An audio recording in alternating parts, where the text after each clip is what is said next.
Hare Krishna, good evening and welcome all of you all for our Thursday evening class. So right now we are doing Ramayana. Ram Katha is going on. Started with Ramayana Ram Navami day and still it's not yet over. People are still persisting on the detailed explanation, so we're still continuing. So we have stopped at the point when Sundarkand was about to start, and Sundarkand was let's have a fast little recap so that we get the continuity of it. हमको उसका continuity को हिंदी में क्या कहते हैं? Let me learn also. In the process of teaching, I'll also learn something. थोड़ा हिंदी में भी सीख जाऊंगा. उसका forget it. Continuation ही बोलते हैं. I'm not getting the Hindi word for it. बस उसके साथ कंटिन्यू कर रहे हैं हम लोग कि कहाँ पे रुके थे. ये हम लोग पूरी हनुमान की टीम, जामवन, हनुमान, अंगद, इनका टीम निकला था सदर्न डायरेक्शन में, मतलब दक्षिण की ओर पे. तो दक्षिण की ओर पे निकला था और पूजा माता जी प्लीज म्यूट एवरीवन. दक्षिण भारत की ओर पे निकले थे. 4 टीम निकले थे, east west north south, Sita मैया के खोजने के लिए. जो साउथ टीम थी उसमें जामवन और हनुमान जी और अंगद, स्ट्रॉन्ग टीम था जो साउथ की तरफ जा रहा था. और घूमते घूमते वो लोग पहले एक ऐसे वन में गए, एक से फॉरेस्ट में गए कि उनको खाना पीना नहीं मिला. फिर वहां से एक गुफा के अंदर गए जहाँ पे मय दानव के लिए ब्रह्मा जी ने एक गुफा बनाया था, जहाँ पे आने का रास्ता था मगर जाने का नहीं था. तो बंदरों ने सोचा यही ना क्यों ना खा पी के आराम से रहें, क्योंकि वहां मेरू पर्वत की बेटी वहां थी. उन्होंने बोला आप यहाँ आ सकते हो मगर जा नहीं सकते हो. मगर जब उन्होंने बताया कि वो लोग रामचंद्र जी की सेवा के लिए जा रहे थे, तब उनको बाहर निकलने का रास्ता बताया था. और रास्ता बहुत आसान था. उनको सिर्फ आंखें बंद करनी थी और मंत्र शक्ति से वो लोग उस गुफा से बाहर आ गए. पहुंच गए वो लोग भारत के दक्षिणी छोर पे, जहाँ पे आगे समुंदर था. ढूंढते ढूंढते देश खत्म हो गया था मगर उनको पता नहीं था कि सीता मैया कहाँ पे है. वहां पे सब लोग मायूस हो गए, दुखी हो गए. अब उन्होंने ये सोचा कि हम किस मुंह से वापस जाएंगे, किस मुंह से रामचंद्र जी को बताएंगे कि सीता मैया नहीं मिली. तो काफी दुखी होने की वजह से उन्होंने सोचा कि हम क्यों ना यहीं पे अपना प्राण त्याग. जब ऐसा सोच रहे थे, नजदीक में एक गुफा था. उस गुफा में संपाति नाम का एक गिद्ध रहता था. काफी बूढ़ा था और उसके पंख भी जल चुके थे. बिल्कुल रेंगता हुआ चलता था. मुश्किल से वो कुछ दूर जाके अपना अन्न का या अपना भोजन का प्रबंध कर पाता था वो. तो जब संपाति ने सुना, खुश हो गया. अरे वाह, अब ये सब वानर यहाँ पे प्राण त्यागेंगे तो मेरा भोजन का बंदोबस्त हो जाएगा. I'll have my reserve stock of food. मगर और तभी उस वक्त बातचीत में हनुमान, जामवन, अंगद सब बात कर रहे थे. तब बोले कि एक कैकेयी माँ का एक डिसीजन, एक जो वनवास जाने का जो डिसीजन था, उससे कितने लोगों को तकलीफ हुआ. दशरथ महाराज मर गए, अपना बाली मर गया और जटायु मर गया. रामचंद्र जी को वनवास जाना पड़ा. जब उसने संपाति ने जटायु का नाम सुना, तब उसके कान खड़े हो गए. ये लोग जटायु का क्यों बात कर रहे हैं? जटायु कौन था? संपाति का सगा भाई था. He was also a vulture. This fellow was also a vulture. दोनों गिद्ध थे. तो संपाति ने को जब सुना कि भाई जटायु मर गया, तब आगे आता है रेंगते हुए और आके उन वानरों को पूछता है, आप लोग जटायु को कैसे जानते हो? आपका जटायु का क्या लेना देना है? रखो सब।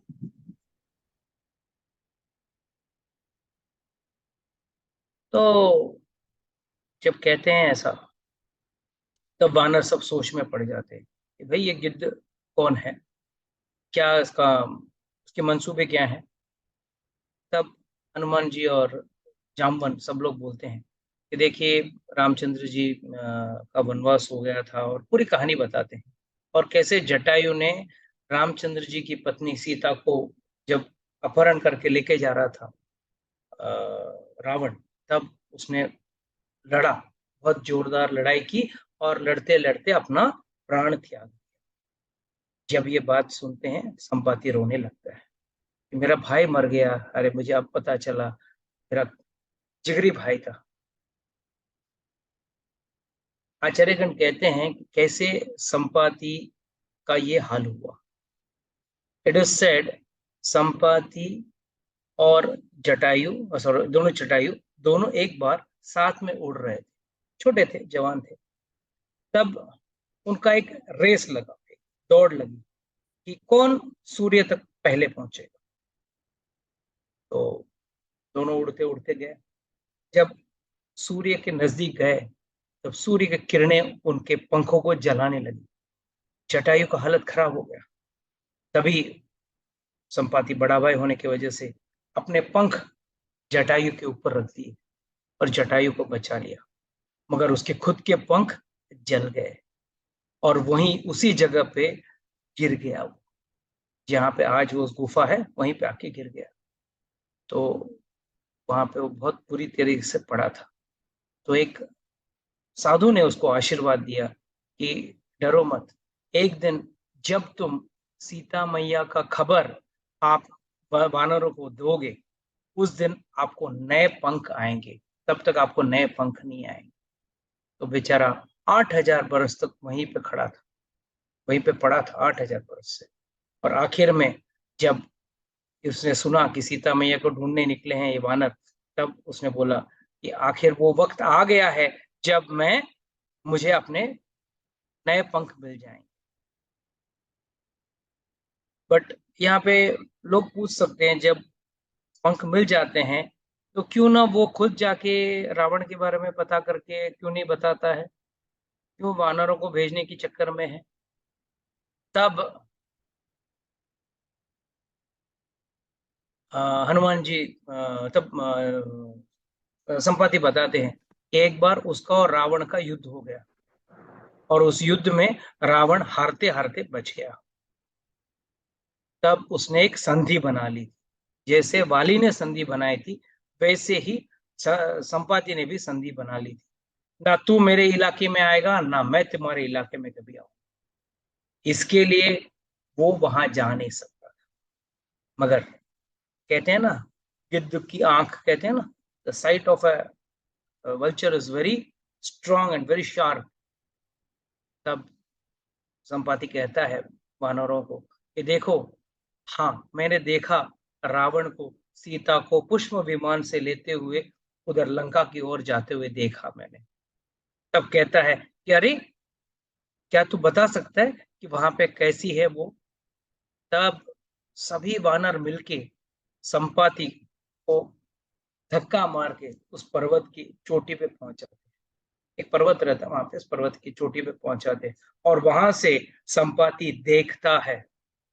उसकी आंखें इतनी शार्प है कि वहां से उसको अशोक वन में सीता मैया बैठी हुई नजर आती, और कहता है सभी वानरों से, देखो मुझे सीता मैया दिख रही है वहां पे अशोक वन में बैठी हुई, बट मैं तो जा नहीं सकता।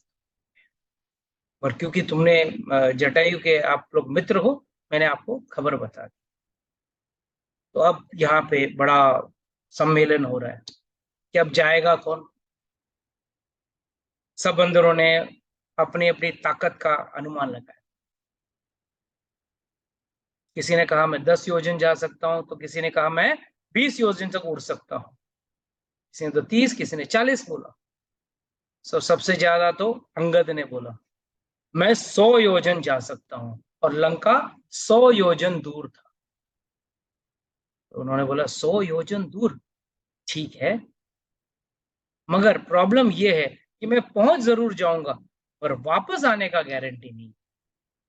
तो जामन में बोला फायदा क्या है, तुम यहाँ से वहां तक जाओगे और वापस नहीं आओगे तो हमको खबर क्या, कौन बताएगा हमको, व्हाट इज द यूज, रहने दे, तू मत जा। सब लोग जब बोल रहे थे, हनुमान जी कोने पे खड़ा होकर देख रहे थे, सब कुछ नहीं बोले।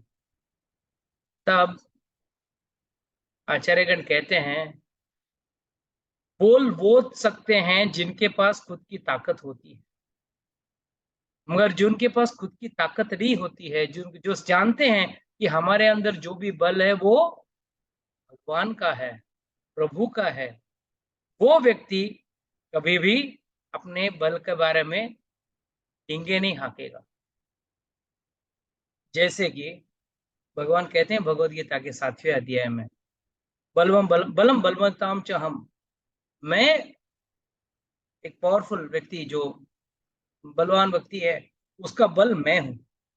तो हम लोगों को समझना चाहिए, अगर कोई व्यक्ति बहुत खूबसूरत है, कोई व्यक्ति अच्छा बोल सकता है, कोई अच्छा लिख सकता है, कोई अच्छा गा सकता है, या कोई भी गुण हो उसके अंदर, वो उसके अंदर वो है क्योंकि भगवान ने उस पर कृपा की है, इसके लिए वो उसके पास वो कला है। और हर व्यक्ति को अपना कला को भगवान की सेवा में लगाना है। जैसे अब हनुमान जी लगाने वाले हैं, उनके पास भी कुछ शक्ति है, कुछ ताकत है, कुछ सिद्धियां हैं, पर वो सिद्धियां अपने फायदे के लिए नहीं लगा रहे, भगवान की सेवा में लगा। इसके लिए हमें भी हमारे पास जो भी है, तन मन धन जो भी है, भगवान की सेवा में लगाना चाहिए, ना कि खुद की सेवा में। हम उल्टा करते हैं, खुद की सेवा में सब लगाते हैं। भगवान, और भगवान भगवान की जरूरत क्या है, आपके पास तो सब कुछ है। अरे सब कुछ आप ही देते हो तो आपको क्या दें। अरे भाई आपको दिया है, अगर कोई चीज आपको दिया गया है, किसके लिए दिया गया है? अगर आपके पास बुद्धि दिमाग सब कुछ दिया गया है, किसके लिए दिया गया है? उनके पास पहुंचने के लिए वो चीज दी गई। If you are given some resources, अगर आपको कुछ चीजें दी गई है तो वो किसके लिए दी गई?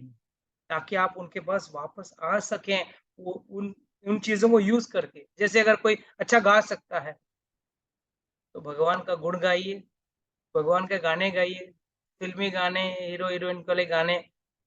और आजकल के गाने तो बहुत ही खतरनाक होते हैं। आजकल के गाने तो देखने वाली चीज हो गई, सुनने वाली चीज तो रही नहीं है। इट इज बिकम उसका नाम ही हो गया ना, आइटम सॉन्ग हो गया।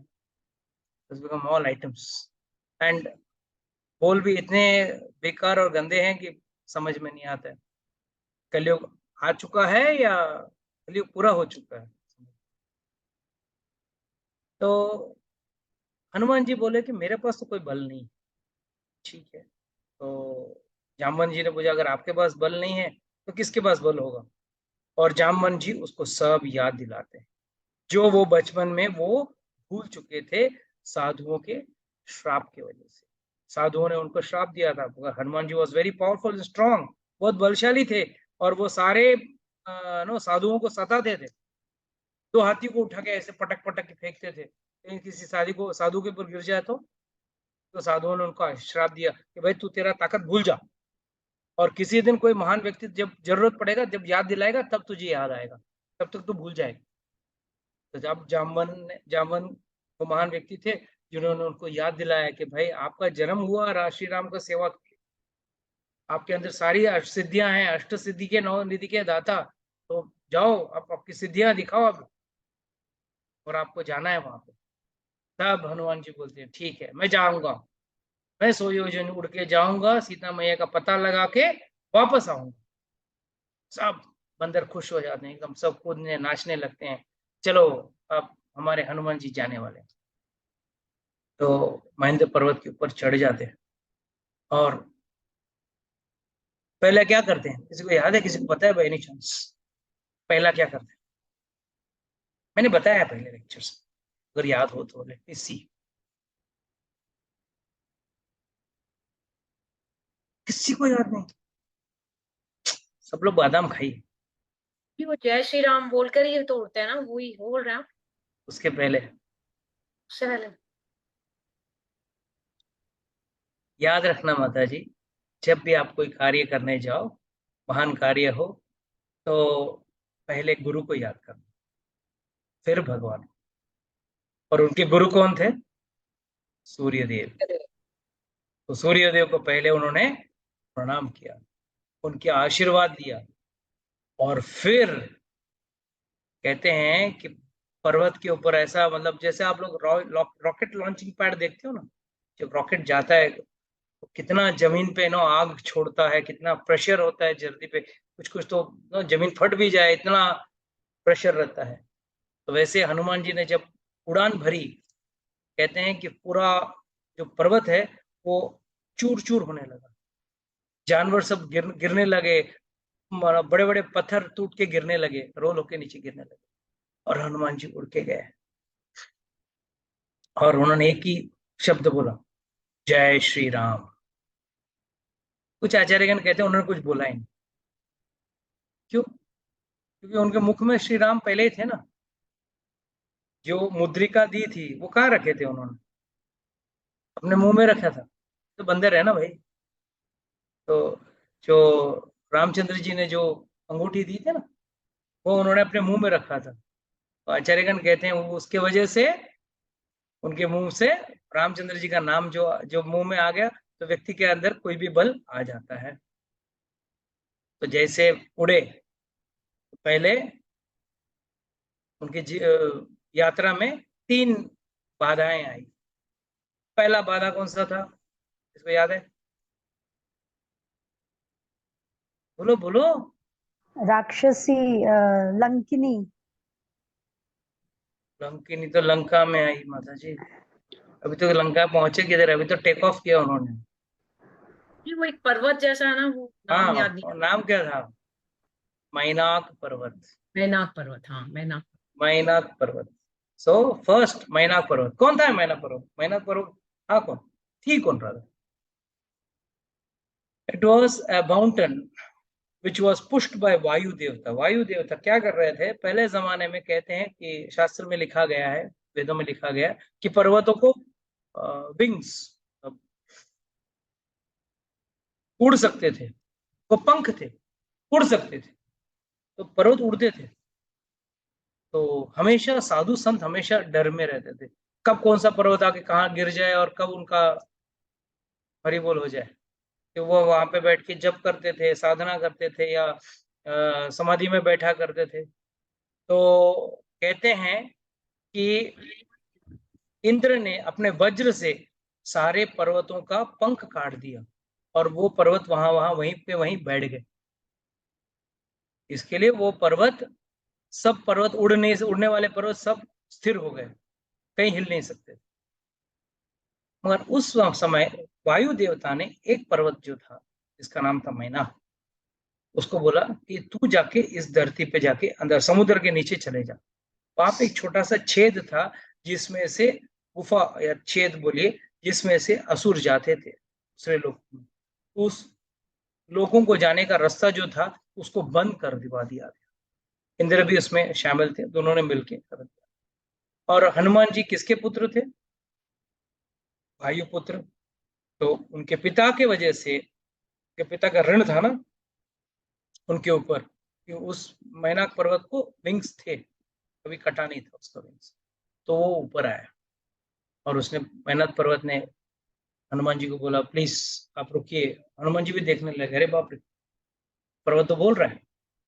बोला आपका पिता का हमारे पर ऋण है, तो आप प्लीज आराम कीजिए, हम पर थोड़ा विश्राम कीजिए, बाद में आगे जाइए आपकी सेवा के लिए। कुछ आचार्यगण कहते हैं नहीं, देवी देवताओं ने चेक करने के लिए, टेस्ट करने के लिए उस पर्वत को भेजा। क्यों? आप जब भी भगवान के कार्य के लिए जाते हो ना, कहीं ना कहीं, कभी ना कभी आपको आराम करने का मौका मिलेगा।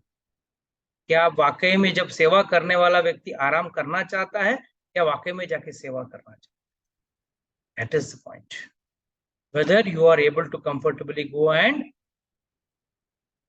डू द सेवा, और यू वांट कंफर्ट, आराम से बैठना है। नहीं यार प्रभु जी कहाँ जाएंगे, अब आप बोलते हो बाहर जाके प्रचार करने के लिए, कहाँ जाए? अभी एसी रूम है, बढ़िया एसी रूम है, दोपहर को बहुत बहुत गर्मी है, यहाँ आराम से रहते हैं, बाद में जाएंगे, क्या जल्दी, 1-2 दिन आराम करके फिर जाते हैं।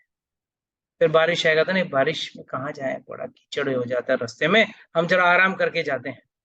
तो ये सोच कई लोगों के अंदर होती। तो हनुमान ने बोला, देखो भाई, मैं रामचंद्र जी की सेवा में हूँ, रुक नहीं सकता हूँ, मगर आपने इतना बोला है तो आपका भी मान रखूंगा। तो उन्होंने सिर्फ अपना हाथ उस पर्वत के ऊपर रखते हुए आगे गए, और कहते हैं कि बस उन्होंने मान रखने के लिए हाथ रख दिया कि भाई हाँ, आराम कर लिया मैंने, अब मैं जा रहा हूं करके सीधा आगे निकल गए। अब आगे जैसे वो गए, मैनाक पर्वत के बाद कौन सा राक्षस आता है, कौन सा? मुझे एक और राक्षस नहीं आती है ना, जो बोलती है कि मेरे मुंह से निकल के जाना है। हाँ, तो राक्षसी का नाम भी तो जानो। मुझे इतना याद रह गया वो। अरे, इतने भगवान का नाम याद नहीं रखते तो कम से कम राक्षसों का तो नाम रखा, याद रखा करो। सुरसा राक्षसी, सुरसा राक्षसी आई। This was also a test. Surasa राक्षसी ने सीधा आया और हनुमान जी को रोका, रुको, आगे मत जाओ, अब मेरे मुंह के अंदर जाओ। हनुमान जी बोला, मैं तो रामचंद्र जी की सेवा में जा रहा हूँ, मैं क्यों आपके मुंह के अंदर जाऊं? देखो, ब्रह्मा जी ने मुझे वर दिया है, कोई भी यहाँ से पार नहीं जा सकता है, जिसको भी है मेरे मुंह के अंदर ही जाना पड़ेगा। बोला, हनुमान जी बोले, देखो अभी मैं सेवा के लिए जा रहा हूँ, पहले मैं रामचंद्र जी को इन्फॉर्मेशन देख के आऊंगा, देख के वो वहाँ का इन्फॉर्मेशन जो है वो बता के फिर आगे आपके मुंह के अंदर जाता हूँ, कोई प्रॉब्लम नहीं है। बोला, नहीं, आपको मेरे मुंह के अंदर जाना ही पड़ेगा। बोला, अच्छा, ठीक है। तो हनुमान जी ने, उन्होंने देखा मुंह इतना बड़ा था, तो हनुमान जी इतने बड़े हो गए, मुंह कैसे ऐसे थोड़े बड़े हो गए। तो तुरंत राक्षसी ने और मुंह खोला बड़ा, हनुमान जी और बड़े हुए, तो राक्षसी ने भी और मुंह खोला, बड़े होते गए, ये भी मुंह खोलते गए, खोलते गए, खोलते गए। एंड में हनुमान जी अपने आप को एकदम छोटा कर दिया, मच्छर के समान, और उनके मुंह के अंदर जाके बाहर आ गए। कि इतना बड़ा मुंह था, जब तक वो बंद करे तब तक हनुमान जी इतने छोटे मच्छर की तरह अंदर जाके बाहर। और उन्होंने क्या बोला, देखो भाई, तुमने क्या बोला मेरे मुंह के अंदर जाना चाहिए, मैं जाके आ चुका हूँ, आपका मैंने बात पूरा रख लिया था। सुरसा राक्षसी कहती है, वाह, आप तो असली भक्त हो। तो असली भक्त है वो चतुर होता है, वो आडंबर नहीं करता भक्ति का, शोषा नहीं करता, वो चतुर रहता है। एंड चतुर का मतलब क्या है, यहाँ पे लोग अक्सर अक्सर लड़ाई झगड़ा कब बढ़ता है, जब दोनों व्यक्ति बड़ा होते रहते, मैं बड़ा हूं तुझसे तो सामने वाला भी, मैं भी बड़ा हूं, मैं भी तुझसे बड़ा हूं तो मैं भी बड़ा हूं, बस इसी चक्कर में, बड़े होने के चक्कर में दोनों लड़ते रहते हैं। पर हनुमान जी ने हमको क्या सिखाया यहाँ पे, अरे जो अपने आप को बहुत बड़ा समझे ना, उसके सामने छोटा बन जाओ, एकदम छोटा बन जाओ, और उसके मुंह के अंदर से जाके बाहर आ गए, उसको मुंह बंद होने के पहले वो बाहर आ गए। तो it is better to be humble. What is humble Hindi? विनम्र, विनम्र, विनम्र, विनम्र होना अच्छा है। ज्यादा अहंकार करना कोई मतलब नहीं है, क्योंकि अहंकार व्यक्ति के साथ क्या अहंकार करे? एक तो हनुमान जी के अंदर अहंकार था ही नहीं, सुरसा के अंदर था, तो अपने आप को छोटा कर, तब उसने आशीर्वाद दिया हनुमान जी को कि जाओ, तुम्हारा यात्रा सफल। यहाँ पे कई अच्छे मतलब लोग पूछ सकते हैं कि भाई, हनुमान जी के मुख में तो मुद्रिका जब थी तो बोल कैसे रहे, how was he speaking? Definitely आपके मुंह में कुछ रहेगा तो आप बोल सकते हैं क्या? तो कहते हैं कि जो व्यक्ति, हनुमान जी जो थे, वो व्यक्ति कौन थे? अष्ट सिद्धि वाले व्यक्ति। अष्ट सिद्धि मतलब he could speak from any pore of the body, शरीर के कोई भी रोमकूप में से भी वो बात कर सकते, दैट इज अष्ट सिद्धि। 8 सिद्धियां हैं, अनिमा, लगिमा, प्राप्ति, वशीकरण, ऐसा करके 8 सिद्धियां हैं। और ये कोई भी व्यक्ति घोर तपस्या करके आज के युग में भी प्राप्त कर सकता है, बट इन सिद्धियों का कोई फायदा नहीं है। क्यों? फायदा हो सकता है, भौतिक लेवल में हो सकता है, आप उड़ सकोगे, पानी पे चल सकोगे, वो सब कर पाओगे, एकदम अपने आप को हल्के से हल्का कर सकोगे, छोटे से छोटा कर पाओगे, एकदम बड़ा कर पाओगे, हाथ लंबा करके कर सकते हो, कुछ भी कर सकते हो। ऐसे आज भी कई साधु हैं हिमालय में जो इन सिद्धियों को प्राप्त कर चुके हैं, मगर इन सिद्धियों को जानने के बाद आप भौतिक दुनिया में कुछ प्राप्त जरूर कर पाओगे, मगर जन्म मृत्यु के चक्कर से बाहर निकल नहीं पाओगे। जन्म मृत्यु के चक्कर से अगर बाहर निकलना है तो आपको भक्ति करना पड़ेगा। जब तक भक्ति ना करो तो सिद्धि इस काम की नहीं। इसके लिए सिद्धियां हनुमान जी के पास होने के बावजूद उन्हें वो जीवन भर किए क्या? उन सिद्धियों को भगवान की सेवा में लगाया और भक्ति की, भगवान की, रामचंद्र जी की भक्ति की। और भक्ति का मतलब क्या है? सेवा ही तो भक्ति का नाम है, और क्या है। आगे जैसे बढ़े, शिमिका नाम के राक्षसी ने अपना मुंह खोला और हनुमान जी के उड़ते हुए जो शैडो, प्रतिबिंब, छवि, क्या कहते हैं उसको, छवि, परछाई, परछाई, उसकी परछाई को पकड़ लिया।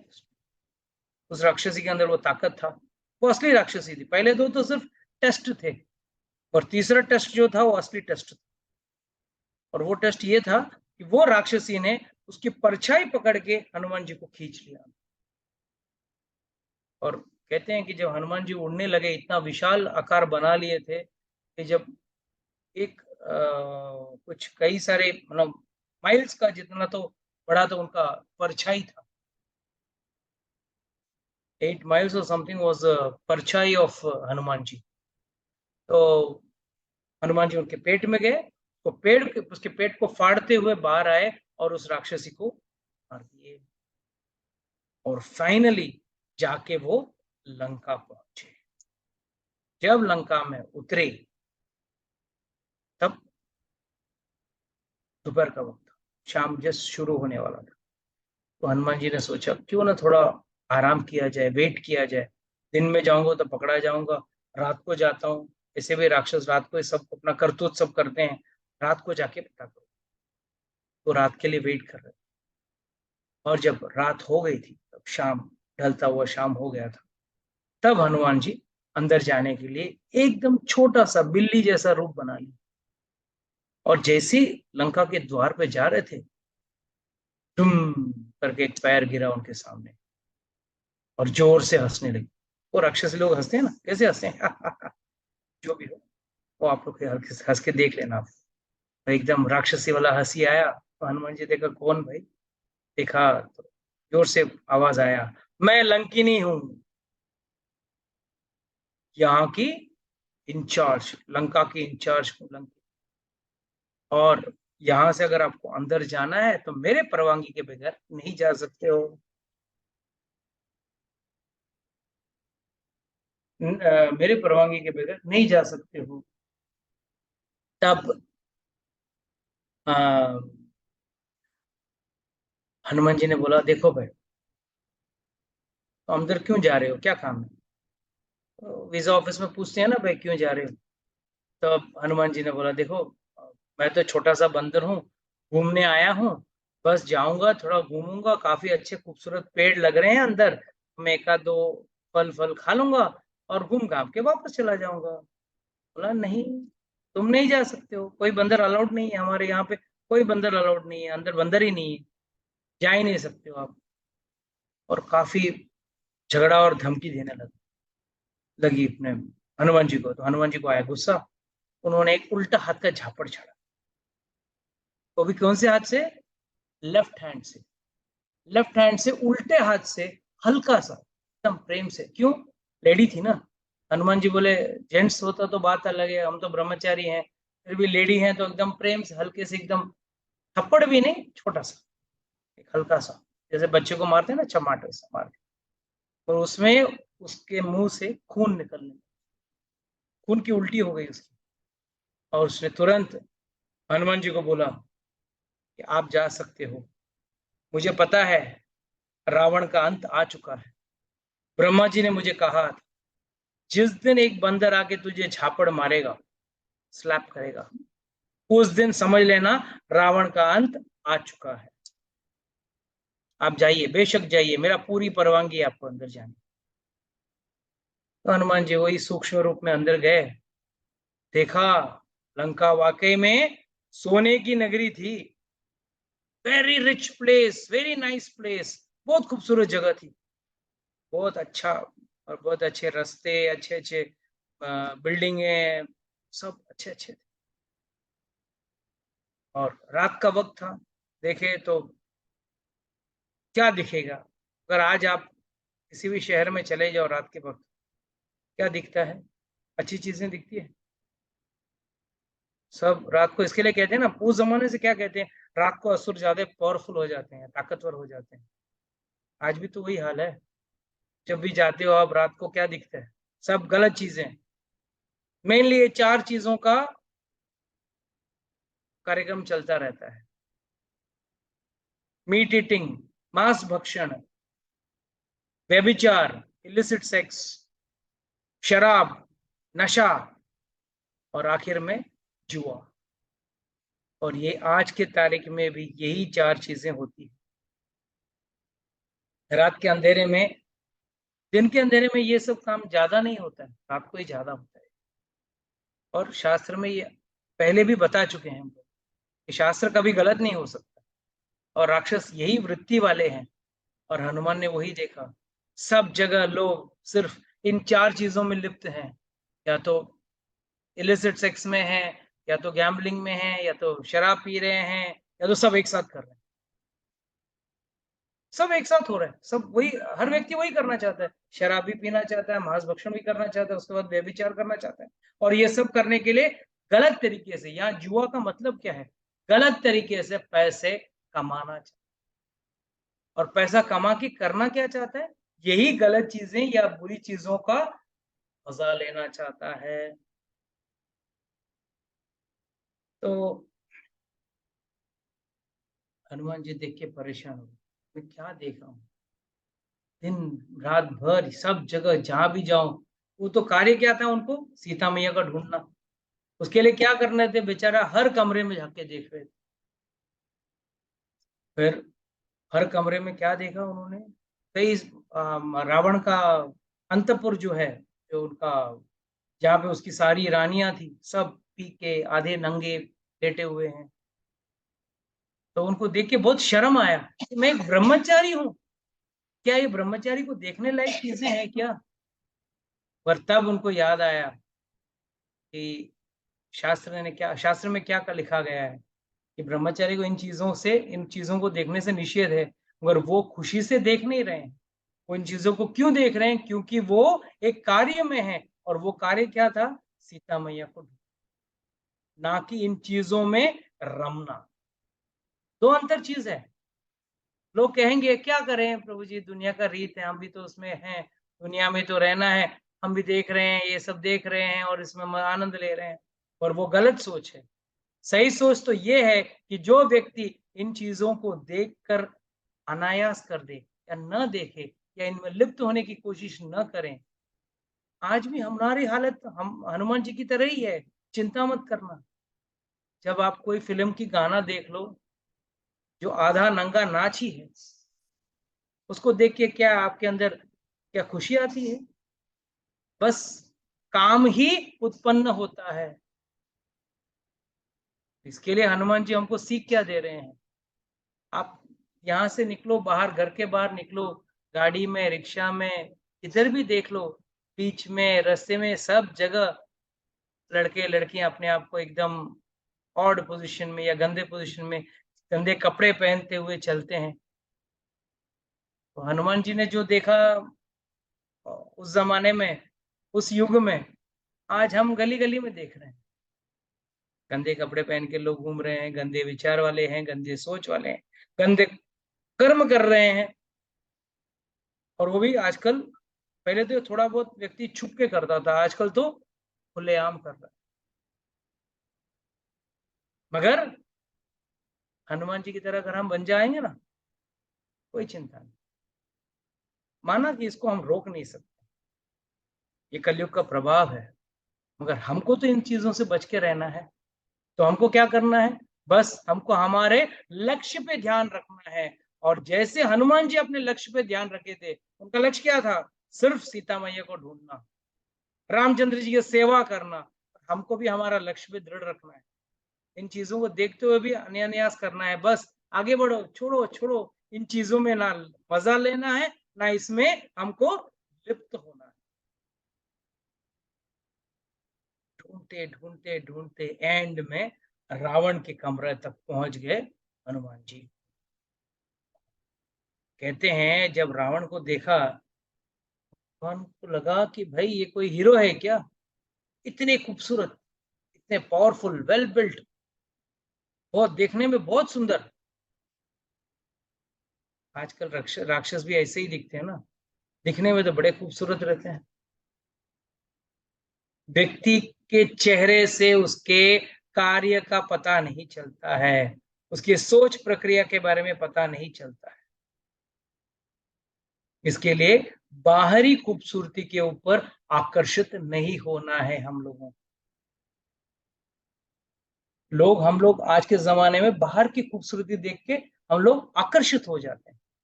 अरे कितना खूबसूरत है, धनवान है, अच्छा व्यक्ति होगा। ये गुण नहीं है, ये कलयुग में हमने ऐसे गुण को बना लिया कि ये गुण होने की वजह से व्यक्ति अच्छा है। अगर मैं आपके कह दूं, आपके इलाके में पूछूं, भाई आपके यहाँ के कोई प्रभावशील या बड़े व्यक्ति का नाम क्या है, तो आप एक ही व्यक्ति का नाम बता पाओगे जो धनवान है, ना कि जो कैरेक्टर में अच्छा है। उस व्यक्ति को कोई कीमत नहीं है आज के जमाने। What is the Hindi translation of character? चरित्रवान, चरित्रवान, या कोई आ, आ, अच्छे विचार वाला नहीं। आपके दिमाग में अगर कोई बड़ा व्यक्ति पूछो तो सिर्फ वही व्यक्ति आएगा जो धनवान है, भले ही वो इन चार गंदे चीजों में लिप्त क्यों ना हो। फिर भी अरे क्या है, बड़ा आदमी है, वो कर सकते हैं। अरे वो कर सकते हैं क्या? वो व्यक्ति ही नहीं है, वो इंसान ही नहीं है, वो तो जानवर के समान है। शास्त्र तो कहता है कि जो व्यक्ति इन चार चीजों में लिप्त है वो पशु है, जानवर है, मनुष्य के शरीर में जानवर। कि वो चार चीज, गंदे चीज कोई मनुष्य कर नहीं सकता। तो हनुमान वहां पे देखा तो रावण इतना खूबसूरत, इतना बलशाली, दिखने में भी एकदम स्ट्रांग लग रहा था। और एकदम बहुत अच्छा खूबसूरत वर्णन है वाल्मीकि रामायण में। उसका बिस्तर बहुत सफेद मखमली बिस्तर, और आइवरी के बने हुए उसका बिस्तर था। और सोने का, सब जगह सोने के बर्तन रखे हुए, और सोने के पिलर्स, खंबे हैं, सब हैं। तब थोड़े बगल में दूसरे बिस्तर पे एक खूबसूरत औरत लेटी हुई, इतनी खूबसूरत थी कि पहले नजर पे हनुमान को लगा कि वो सीता मैया ही है। खुश हो गया, चलो सीता मैया मिल गई। कूदने लगा, बंदर बंदर की तरह कूदने लगा। बंदर की कहते हैं ना, बंदर की तरह क्यों कूद रहे हो? बंदर जब खुश हो जाता है क्या करता है? कूदता है। और कहते हैं, आचार्यगण कहते हैं कि उसने अपनी पूंछ को हाथ में लेके उसको चूमने लगा। बंदर बहुत खुश हो जाता है ना, अपने पूंछ को हाथ में लेके चूमने लगता है। तो हनुमान जी वैसे कूदने लगे। मगर एक सेकंड कूदने के बाद उनके मन में विचार आया, क्या सीता मैया ऐसे रावण के पास ऐसे बगल में लेटे हुए, भले ही इतनी खूबसूरत क्यों ना हो, इतने सज धज कर, इतनी खूबसूरत आभूषणों के साथ, नहीं, ये सीता नहीं हो सकती। वो एक्चुअली थी मंडोदरी थी। मगर मंडोदरी को पहले, मतलब कहने का यहाँ आचार्यगण का ये मकसद है कि मंडोदरी देखने में इतनी खूबसूरत थी कि हनुमान जैसा व्यक्ति भी चकमा खा गया, वो सोचा वो सीता है। तो कहने का मतलब क्या? रावण की पत्नी इतनी खूबसूरत थी, बट फिर भी वो कभी संतुष्ट नहीं था।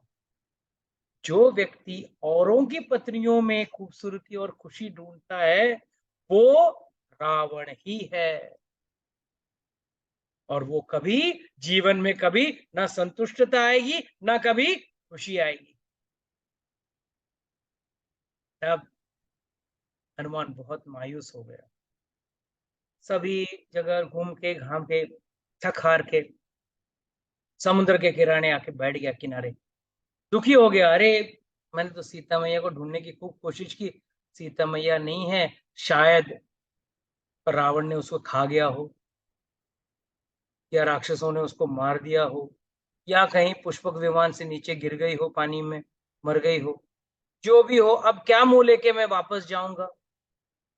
अगर मैं वापस गया तो पहले तो दुख के मारे रामचंद्र जी अपना प्राण त्याग देंगे, रामचंद्र जी प्राण त्याग देंगे तो लक्ष्मण भी अपना प्राण त्याग देगा। जब राम और लक्ष्मण मर जाएंगे तो भरत और शत्रुघ्न भी अपने आप को अपना प्राण छोड़ देंगे। तो वैसे ही अपने उनकी माताएं भी प्राण छोड़ देंगी। वो सबको देख के सुग्रीव भी अपना प्राण छोड़ देगा, तो सुग्रीव छोड़ देगा तो फिर अंगद और सब लोग अपना प्राण छोड़ देंगे, सारे वानर छोड़ देंगे।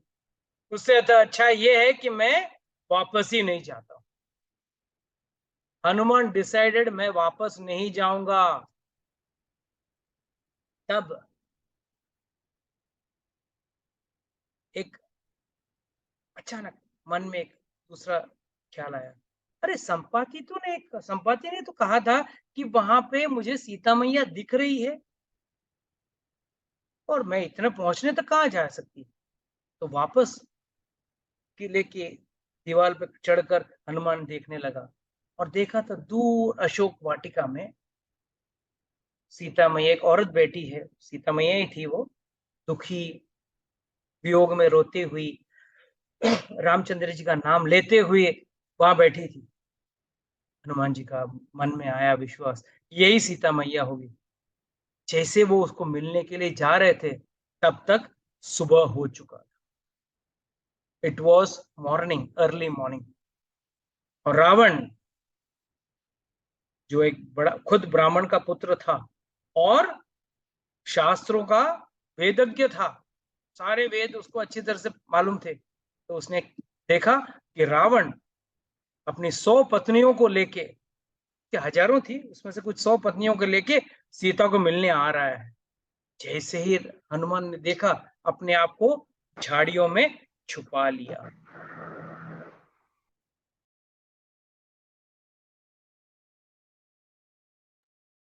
छुपा लिया अपने आप को झाड़ियों में, और उसने एक कोने पे जाके देखने लगा कि क्या हो रहा है, पूरा क्या बातचीत होने वाला है। और रावण एकदम गुस्से में आया। पहले तो बहुत मीठा बात किया, सीता मैंने तुझे 1 बरस का टाइम दिया था, उसमें से 10 महीने चले गए हैं, अब तेरे पास सिर्फ 2 महीने का वक्त बचा है। रावण कह रहा था, अब जल्दी से तू अपने आप को मेरे हवाले कर दे। मैं रात भर सो नहीं पाता हूँ, मेरे पास इतनी सारी पत्नियां हैं, इतनी खूबसूरत पत्नियां हैं, फिर भी मेरा मन तुझ पे ही आकर्षित है। तो आचार्यगण कहते हैं, this is what said in the Bhagavad Gita also, कि अगर कोई व्यक्ति ध्याये तो विषयान पुंसा संगस्ते सुपजायते संगत संजायते कामात् कामात् क्रोध विजायते क्रोधात् भवति सम्मोह सम्मोह स्मृति विभ्रम स्मृति भ्रंशत बुद्धिनाशो प्रणश्यति। ये क्रम है जिस तरीके से व्यक्ति अपना अपना ध्यान विषय वस्तु, किसी विषय वस्तु या इंद्र की वस्तु पे अगर ध्यान केंद्रित करता है तो उसका प्रणश्यति होता है। प्रणश्यति मतलब उसका विनाश होता है। He is sure to go to dogs, कहते हैं ना, इसका कुछ नहीं हो सकता है, विनाश ही होगा। तो हनुमान सॉरी रावण कहता है मैं कहीं और लक्षण दे सकता। कहते हैं रावण इतना खूबसूरत था कि कोई भी परस्त्री खुद की खुशी से उसके साथ आ जाती थी, उसको उसको किडनैप करने की भी जरूरत नहीं पड़ती। उसको अपहरण करने की भी जरूरत नहीं पड़ती थी, कोई भी औरत उसके साथ अपने आप चली आती थी खुशी खुशी, क्योंकि वो इतना धनी था और इतना खूबसूरत था। हर कोई औरत ज्यादा करके वही देखता है ना, धन और खूबसूरती दोनों है, तो क्यों ना छोड़े उसको। मगर रावण के पास पूरी दुनिया की खुशी होने के बावजूद उसके पास किन्नर, नो, यक्ष, सारी नो सेलेस्ट्रियल बींग्स कहते हैं इसको, सारी सेलेस्ट्रियल बींग्स या उच्च उच्च लोक की लोक के लोग, उन वो सब स्त्रियां उसके साथ, सॉरी फॉर माय, सब स्त्रियां उसके साथ थी, खुशी खुशी उसके साथ आती थी। फिर भी इतने सब होने के बावजूद रावण के पास सोने की लंका होने के बावजूद दुखी था। तो याद रखना, इंद्रिय वस्तु और अधिक धन पाने से आपको खुशी नहीं मिलेगी, कितना भी पालो खुशी नहीं मिलेगी। खुशी अगर आपको पाना है तो सिर्फ और सिर्फ भगवान की भक्ति में और भगवान की सेवा में है, और वो अपने अंदर है, क्योंकि वो खुशी नहीं, वो आनंद होता है। जो खुशी होती है ना, वो चपल होती है। चपल मतलब बस थोड़ी देर के लिए, जस्ट फॉर सम टाइम, बस इससे ज्यादा नहीं रह सकता। जैसे दिया थोड़ी देर के लिए जलता है और फिर बुझ जाता है, उसी तरह ये भी, खुशी भी थोड़ी देर के लिए आती है और फिर चली जाती है। और शास्त्र ने क्लियर कट कह दिया है, भगवद गीता ने भी कह दिया है कि भाई ये दुखालय है, तो अगर कोई व्यक्ति अपना वक्त बर्बाद करके सुख ढूंढना चाहता है इस दुनिया में, इस धरती पे, तो वो अपना वक्त बिगाड़ रहा है। भक्ति नहीं, अपनी आयु गंवा रहा है। आयु बहुत छोटी है, भक्ति करने के लिए होती है, ना कि इन चीजों में वक्त गंवाने के लिए। रावण ने क्या किया, 1 साल का वो टाइम दिया था और सारी राक्षसों को बोला उसको जल्दी से राजी करो, नहीं तो तुम लोगों की खैर नहीं। और जाते जाते रावण कह के गया, याद रखना, एक तो तेरा पति आने वाला नहीं है तुझे छुड़ाने के लिए, और आएगा तो भी यहाँ नहीं आ सकता है, और 1 साल के अंदर, मतलब कि 2 महीने के अंदर तूने अपने आप को मेरे हवाले नहीं किया तो मैं तुझे खा जाऊंगा, you will be my breakfast. जब रावण ये सब कह रहा है, तब सीता मैया ने एक घास के तिनके को हाथ में लिया, और जब रावण नजदीक आया तो उसके सामने रख दिया। आचार्यगण कहते हैं इस एक घास के तिनके का वहां रखने का कई सारे मतलब है। एक तो इतना ही मेरे सामने, no, insignificant, what is for insignificant in Hindi? तुच्छ। तुच्छ, नहीं तुच्छ है जितना, या इतना वैल्यूलेस है, एक घास के तिनके के समान है। तो घास के तिनके को क्या कोई कीमत है क्या? कोई देखता है क्या, उसको क्यों ध्यान देता है? बस तू भी मेरे लिए एक घास के तिनके के समान है, इसके लिए उसने घास के तिनके को रखा। दूसरा, तू तो एक पशु है, जानवर है, तू यही खा, घास का तिनका खा।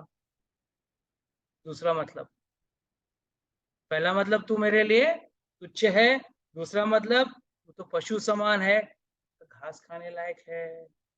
तीसरा मतलब, याद रखना, रामचंद्र जी ने एक वक्त, जब जयंत नाम के कौवे ने मुझे तकलीफ दिया, तब रामचंद्र जी ने एक घास के तिनके को ब्रह्मास्त्र बना दिया और उसके ऊपर छोड़ दिया। मैं भी अगर चाहूं ना तो इसको ब्रह्मास्त्र बना के तुझ पे छोड़ दूं और तू इधर ही खत्म हो जाए। एक घास का तिनका रखा गया, बट उसका कितना एक्सप्लेनेशन आचार्यगण देते हैं, देखो। और आखिर में कहते हैं कि भाई तेरे और मेरे बीच में आज भी एक घास का तिनका है, यानी कि देयर इज अ पार्टीशन और there is something in between you and me. जैसे कि एक पराई औरत एक पराई मर्द के साथ डायरेक्ट नहीं बात करती है, बीच में एक पर्दा होता है। ये घास का तिनका भी एक पर्दे की तरह है, एक दीवार की तरह है तेरे बीच। मगर सीता मैया मन ही मन बहुत रोने लगी कि अगर रामचंद्र जी आने में विलंब कर दिया और इसने मुझे मार दिया या उसने मुझे खाने की कोशिश की तो मैं क्या करूंगी, तो क्यों ना अपने आप को ही खत्म कर लेती। बहुत रोने लगी, बहुत विलाप करने लगी। और रावण बार बार कहता था कि तेरा राम तो कभी आएगा नहीं यहाँ पे, वो आ ही नहीं सकता यहाँ, समुद्र पार करके कैसा आएगा। ये सब कहकर जब उसको बहुत क्रोध आ गया, तब उसकी बाकी पत्नियों ने उसको आलिंगन किया, रावण को बोला छोड़ना, हम लोग हैं ना, तो हमारे साथ चल, और उसको लेके चले गए। बाकी सब राक्षसियां, एक जटा नाम की एक राक्षसी थी, उसने उसको तलवार दिखाया, दूसरे ने भाला, तीसरे ने उसको नोकीले चाकू दिखाए। बोले जल्दी से रावण को हाँ बोल दे, नहीं तो हम लोग तुझे सता देंगे, तुझे खत्म कर देंगे, तुझे यही मार देंगे। तब त्रिजटा नाम का एक राक्षसी वहां थी। वो राक्षसी और कोई नहीं, सिर्फ ने विभीषण की बेटी थी Trijata. Trijata comes and tells, जाओ तुम लोग, अब इसको मत सताओ, मैं इसको समझाती हूँ और ये मान जाएगी। ऐसा बोलकर उन राक्षसी को भगा देती। और सीता मैया के पक्ष की थी वो राक्षसी, कहती है क्योंकि विभीषण भी तो अच्छा व्यक्ति था, तो उसकी बेटी भी तो अच्छी रहेगी। तब वो जाके सीता मैया को कहती है, चिंता मत करो, मैंने कल रात को एक सपना देखा, बहुत जल्द तेरा पति आएगा, रामचंद्र जी आएंगे और तुझे छुड़ा के लेके जाएंगे। रावण एक गधे से चला हुआ रथ पे बैठा हुआ था, बाल मुंडाया था और तेल पी रहा था और दक्षिण की ओर जा रहा था। ये सब शास्त्र में ये सब लिखा गया है। ये सब नो बैड ओमन्स, ओमन को क्या कहते हैं, संकेत, बुरे संकेत, बुरे संकेत, राइट, बुरे संकेत होते हैं या अशुभ संकेत होते हैं, या ये सब अशुभ संकेत थे, सब अशुभ संकेत थे कि भाई कहीं ना कहीं वो इसकी तरफ क्या कहते हैं, साउथ की तरफ जा रहा था। तो इसका मतलब ये है कि बहुत जल्दी वो मरने वाला है और तेरा पति तुझे छुड़ा के लेके जाएगा, चिंता मत कर। ऐसा कहकर त्रिजटा भी गई। उस वक्त हनुमान जी, बुद्धिमता में ना, वो देख रहे थे कि भाई आगे भी सीता मैया कर क्या रही। सीता मैया ने सोच लिया ये बार बार तो मुझे परेशान कर रहा है, और अभी 2 महीने में अगर रामचंद्र जी नहीं आ ही नहीं सकेंगे तो मैं तो ऐसे ही मर जाऊंगी। उससे अच्छा है मैं अपने आप को फांसी दे के अभी खत्म कर। और फांसी देने के लिए रस्सी तो थी नहीं, पर कहते हैं सीता मैया के बाल केस इतने लंबे थे, उसने सोचा पेड़ के ऊपर से वही उसी को लगा के गले में फांसी डाल के खत्म कर दो। जब ऐसा सोच रही थी तब हनुमान भी सोचा कि भाई अब मैं क्या करूं, कैसे जाके बचाऊं। आचार्यगण यहाँ पे कई सारे दृष्टांत देते हैं। कुछ कहते हैं कि पहले वो सोचने लगे, मैं अब संस्कृत में बात करूं, अवधी में बात करूं, दैट इज अयोध्या की भाषा में बात करूं, या मिथिला की भाषा में बात करूं। पहला चीज तो मैं बंदर बन के जाऊंगा तो वो सोचेगी ये रावण ही है, भेष बदल के तो नहीं आया। दूसरा ये सोच रहा था कि अगर मैं संस्कृत बात करूंगा तो सोचेगा रावण आया है, मिथिला में बात करूंगा तो उसको लगेगा कि मेरा मैके का आवाज है, मैके का भाषा है, तो उसको अच्छा लगेगा। तो कहते हैं कि उन्होंने मिथिला का भाषा में उन्होंने रामचंद्र जी का रामायण सुना। और सीता मैया तो आत्मा की तरह समान है ना, आत्मा को कहाँ पे खुशी मिलेगी, शांति कहाँ मिलेगी, जब भगवान का कथा होगा तभी तो आनंद मिलेगा। बाकी आप कितने भी भौतिक समाचार सुन लो, भौतिक गाना गा लो, गाना सुन लो, उसमें वो आनंद नहीं मिलेगा। तो उन्होंने जब सुना कि सीता मैया का गाना, जब सॉरी राम हनुमान जी का राम कथा सुना, रामायण सुना, तब वो इधर उधर देखने लगी, कौन है ये, कहीं ये रावण तो नहीं है। तब दूसरे सोच पे याद आया, रावण तो राम का था, कभी नहीं बोलेगा। रामायण तो कभी रावण बोलेगा नहीं, ये तो कोई और ही है। और तब हनुमान जी ने अपने आप को माता सीता के सामने प्रकट किया। हनुमान जी एकदम छोटे से बंदर बन के आए नीचे। सब बोले मैं ये रामचंद्र जी ने भेजा है, माता आप चिंता मत करो, अभी आ जाएंगे रामचंद्र जी और आपको छुड़ा के लेके जाएंगे। तब सीता मैया को बहुत रोना आता है, फूट फूट के रोती है, कहती है क्या उनको मेरी याद नहीं आती है? एक कौवे ने सिर्फ मेरे वक्षस्थल पे सिर्फ चोंच मारा, उसके लिए उसको उसके ऊपर ब्रह्मास्त्र तक चला दिया था, और ये राक्षस मुझे यहाँ लेके आया और रामचंद्र जी अभी तक कुछ किए नहीं। और रामचंद्र जी को क्या मेरी याद नहीं आती है? और क्या करेंगे, मैं अकेला कैसे जीवन जी रही हूँ, मुझे ही पता है। तब लक्ष्मण हनुमान जी कहते हैं कि रामचंद्र जी बहुत याद करते हैं आपको, आपके बगैर वो भी रोते रहते हैं।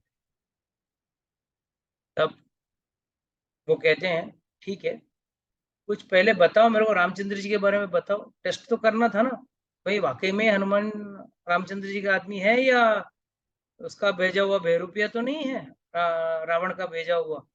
तब रामचंद्र जी का पूरा वर्णन कहता है हनुमान जी कि वो उनका शरीर कैसा है, कैसे उनके हाइट बॉडी कैसा है, उनके छाती कैसा है, उनका कमर कैसा है, और कैसे बोलते हैं, उनका आवाज कैसे गरजने वाली आवाज है। पूरा वर्णन है, हनुमान जी कहते हैं सीता मैया को। और सुन के सीता मैया बहुत खुश हो जाती, और कहते हैं कुछ निशानी भेजा है। तब हनुमान जी उनको मुद्रिका देते हैं। अब यहाँ पे एक सवाल उठता है, जब कई कई माता ने रामचंद्र जी को वन पे भेजा था, उनको बोला आपको एक साधु बन के जाना है, कुछ भी राजसीय वस्तु लेके नहीं जाना है, तो मुद्रिका कैसे लेके आए? सब कुछ दान कर दिए थे, याद है मैंने बताया था। उन्होंने सीता मैया ने और रामचंद्र जी ने मिलके सब, जिनका भी जितना भी उनका राज अभिषेक का जो भी धन संपत्ति जो भी था, सब उन्होंने दान कर दिया था। तो यहाँ पे आचार्यगण कहते हैं ये जो अंगूठी थी उनके ससुराल से मिली थी, ये ससुराल का धन था, ये उनका खुद का धन नहीं था। तो कहते हैं कि ससुराल से अगर कोई चीज मिलती है, कुछ इसके लिए उस जमाने में दहेज दिया नहीं जाता था, मगर एक तरह से एक स्त्री धन कहते हैं, वो स्त्री धन दिया जाता था। और वो स्त्री धन का इस्तेमाल कब होता था? जब कोई आपातकालीन स्थिति खड़ी होती। और ये जो परिस्थिति थी वो कुछ आपातकालीन से तो कम नहीं थी ना। This was also a very sudden and very painful situation. तो इसके लिए वो जो मुद्रिका थी वो उनको उनके ससुराल एक जनक महाराज ने दी थी। और जनक महाराज ने सीता मैया को एक हेयरपिन दिया था। दशरथ महाराज ने एक हेयरपिन दिया था सीता मैया को, और वो एक बार जो बहू को दिया वो चीज है, उस पर ससुराल वालों का कोई हक नहीं होता। इसके लिए वो पहन के सीता मैया वहां तक आई थी। तो वो चूड़ामणि कहते हैं, हेयरपिन, वो निकाल के हनुमान जी के हाथ में देती है कि भाई कुछ सबूत तो होना चाहिए ना कि आप मुझे मिले हो। रामचंद्र जी का अंगूठी तो मिल गया, सिर्फ अंगूठी मिला क्या, साथ में ऊपर क्या लिखा था? राम नाम लिखा। और जब राम नाम आ जाए कहीं पे भी, उस जीव को ज्यादा देर नहीं है, बहुत जल्द उसकी मुक्ति हो जाएगी। सीता मैया का भी 2 महीने पहले अंगूठी मिली, और 2 महीने के अंदर रावण का वध भी हो गया और सीता की मुक्ति भी हो गई। तो याद रखना, जब भी कोई गुरु आके आपको राम नाम दे दे तो समझ लेना आपकी मुक्ति बहुत जल्द हो गई। आप बोलेंगे प्रभु जी काफी सालों से हम भक्ति कर रहे हैं, राम नाम जप रहे हैं, जितने युग हम लोग यहाँ निकल चुके हैं ना, 84 लाख योनियों में भटकते भटकते भटकते कई अरबों खरबों खरबों खरबों साल निकल गए हमारे। खरबों साल ने, खरबों अरबों युग निकल गए हमारे, जन्म लेते लेते लेते लेते। उसकी तुलना में राम नाम लेने से या भगवत नाम लेने से आपको अगर मुक्ति का मार्ग मिल रहा है वो बहुत शीघ्र का मार्ग। कहते हैं ज्यादा से ज्यादा 3 जन्म में आप मुक्त हो जाओगे। जो व्यक्ति भक्ति मार्ग में आ जाता है 3 जन्म में मुक्त हो जाता है। इट इज बेटर ना। कितनी खुशी वाली बात है। हनुमान जी ने जाके राम नाम के साथ मुद्रिका दी और चूड़ामणि लेके अपने हाथ में रख लिए। तब उन्होंने सीता मैया को कहा, आप क्यों इतने रो रही हो, चलो मैं आपको अभी लेके जाता हूँ। तो सीता मैया ने देखा, ठहरे तो तुम बंदर ही ना, बंदरों वाली बात की ना, ऐसे आप कैसे लेके जाओगे मुझे, लेके जा सकते हो क्या, इतने छोटे से तो थे, इतने नन्हे से तो बंदर थे। तब हनुमान जी को थोड़ा इंसल्टिंग, उन्होंने पहले पूछा, क्या आपकी सेना में, रामचंद्र जी की सेना में सब आपकी तरह हैं या कोई बड़े भी हैं? तो हनुमान जी ने बोला, देखो भाई, सबसे बड़ा तो मैं हूं। तो जब सीता मैया ने सुना कि सबसे बड़ा ये है, तो छोटे कितने होंगे। सोचो, इतना सा व्यक्ति अगर आ जाए, बोले कि मैं सबसे बड़ा हूं, कितने छोटे होंगे। तब हनुमान जी ने अपना असली रूप प्रकट किया, विराट रूप। अब बोले, सीता मैया चलो, अब मैं आपको लेके जाता हूँ। तब सीता मैया ने बोला, वाह हनुमान जी, मैं जरूर चलती आपके साथ, मगर नहीं चल सकती। क्यों? देखो, पहला चीज, आप मुझे उठा के लेके जाओगे, मगर कहीं हवा के झोंके से मैं समुद्र में गिर गई तो। दूसरी बात, राक्षसों ने अटैक कर लिया तो उनको रस्से में। तीसरी बात, मैं नहीं चाहती हूं कि वो राक्षस अटैक करेंगे और आप उन सब राक्षसों को मार भी दोगे, तो रामचंद्र जी का नाम नहीं बनेगा ना, आपका नाम बनेगा। मैं चाहती हूँ कि मेरे पति रामचंद्र जी का नाम है। और last but not the least, मैं नहीं चाहती हूँ कोई और पराया व्यक्ति मुझे हाथ लगाए। उस वक्त तो मैं लाचार थी, जब रावण मुझे उठा के लेके आया, मुझे हाथ लगा के, हाथ पकड़ के मुझे उठा के लेके आया, तब मैं लाचार थी। पर अब तो मैं लाचार नहीं हूँ। मैं चाहती हूँ कि रामचंद्र जी आए और मुझे छुड़ा के लेके। तब हनुमान जी ने बोला, ठीक है, आपकी ये अगर इच्छा है तो मैं जरूर ये आपका संदेश रामचंद्र जी को पहुंचाऊंगा, और बहुत जल्द रामचंद्र जी और हमारी सेना आएगी, राम लक्ष्मण और पूरी सेना आके आपको छुड़ा के। पर जाने के पहले मुझे रावण की सेना और रावण की अंदर का जो इंफॉर्मेशन है, जीपीएस मैप जो है, वो मुझे देखना है। उसके लिए मुझे छोटा सा लीला करना पड़ेगा। ये लीला हम नेक्स्ट वीक डिस्कस करेंगे। ये सुंदरकांड स्टार्ट हो चुका है, ये सुंदरकांड का एक भाग है। तो next week we will discuss that part of the leela. It's already 8:20।